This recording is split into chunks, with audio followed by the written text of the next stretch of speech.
Hello all. Today I'm going to take a break from my review of 1960s science fiction television shows to review a show that I was aware of when it was released, but I never watched, basically because I was misled by the marketing campaign for the show. And that's 1987's Captain Power and the Soldiers of the Future, which is a very unique show. It's the only, as far as I know, the one and only quote unquote interactive television show ever produced. What do I mean by the term interactive? I'll explain. You could buy toys that primarily one called the Powerjet XT7, which was basically a model of one of the ships used by Captain Power, the lead character.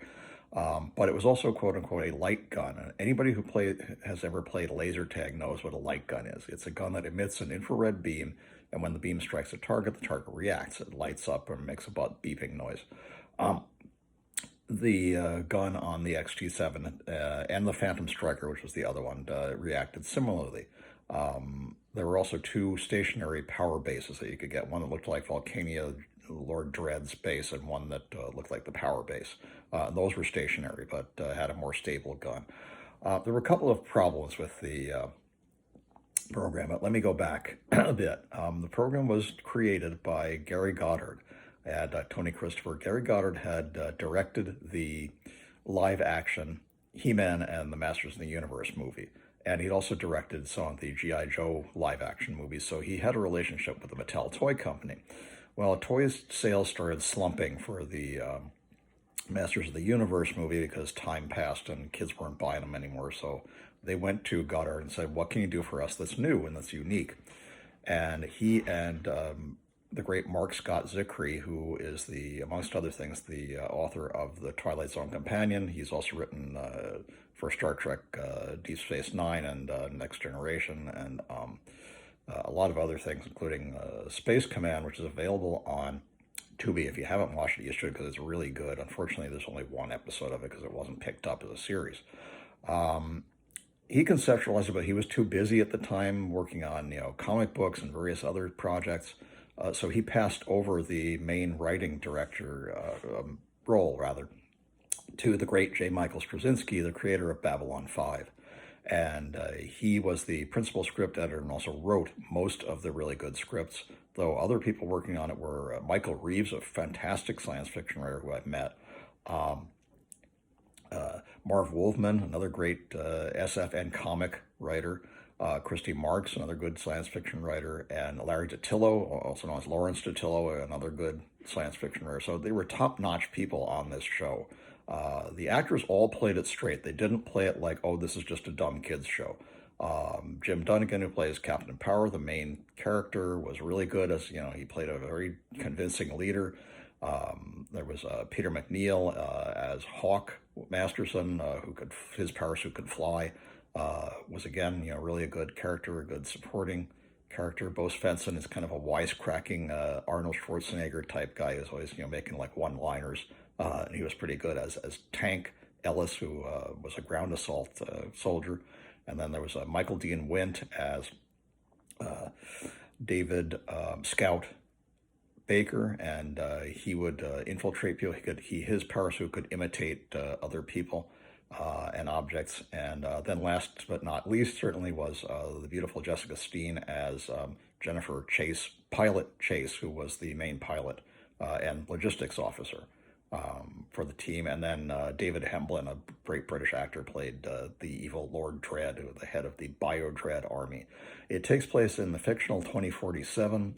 Mankind has lost a series of wars to, quote-unquote, the machines, and amongst Lord Dread is their leader, and amongst the machines are evil beings called Bio-Dreads, and Bio-Dreads can digitize people. What they do is they fire a gun at them, and it converts them into digital information, which is then sent to a horrible sort of a AI that's a multi-brain called Overmind, and they're trapped in Overmind if that happens to them, and apparently it's a very torturous process. They can actually be brought back, which I thought was an interesting concept. Albeit I think they can only be brought back for a limited time, but that's kind of cool. A couple of things hampered the show. Like I said, the interactive bit came that you could buy these toys and you could there would be sections of the enemies, whether they were robots or tanks or the sort of aerial warrior called Sauron, would light up.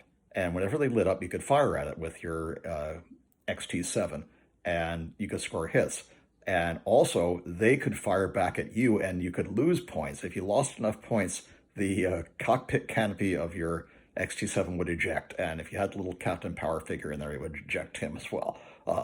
Apparently, one of the problems with this, and one of the reasons that the toys didn't sell as well as they hoped they would, you had to sit really close to the television set for the light gun to work properly.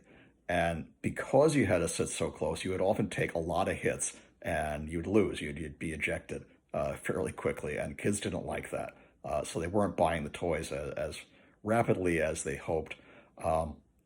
Although it didn't really detract from the storylines, Mattel insisted that there be at least 5 minutes of gameplay in each of the episodes. So there's a lot of battle scenes that are seemingly, while they're somewhat necessary to the plot. I mean, this is a series about a war, and there's lots of killing, there's lots of death. It's very dark. The parents kind of objected to that too.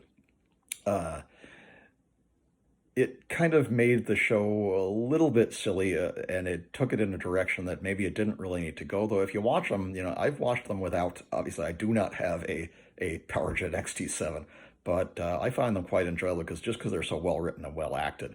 All the characters play their characters straight. They don't play this like, oh, we're just doing a silly kids show. Albeit, there's some funny jokes. They make a couple of Star Trek jokes, and they make some Star Wars references in a couple of episodes. But that aside, it's done as a serious science fiction series, and it works. Or at least it worked, it works now. It didn't work in 1987 for a couple of reasons. One, as I said, the parents objected to the fact that it was violent, and kids were actually being encouraged to shoot a gun at their TV set, and they didn't like that idea. Also, there's a lot of, as I said, there's a lot of violence, there's a lot of fighting, a lot of people get killed and blown up and burned and, horribly, murdered, and by the evil Lord Dread, played by David Hemlin, who's a kind of a cyborg. He was a scientist named Lyman Taggart, who initially worked with Captain Power's father, Stuart Gordon Power, and they were going to try to use the machines to end war, but Lyman was ambitious, and he wanted to merge himself with this AI called Overmind, and doing so kind of corrupted him.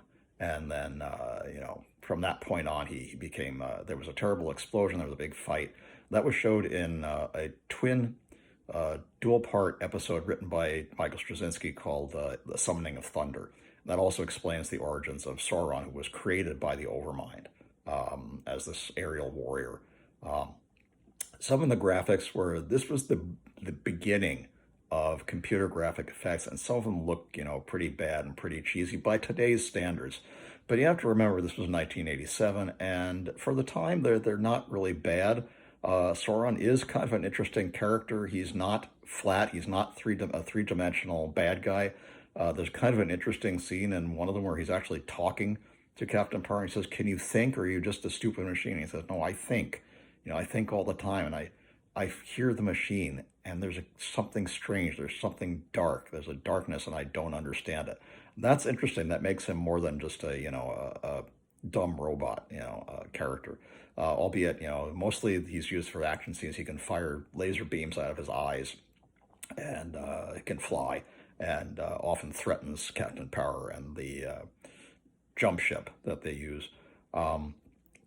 Again, very well written, very interesting. I'm not going to spoil anything by giving you any of the major plot lines, because I think you should watch them. They're all available on YouTube.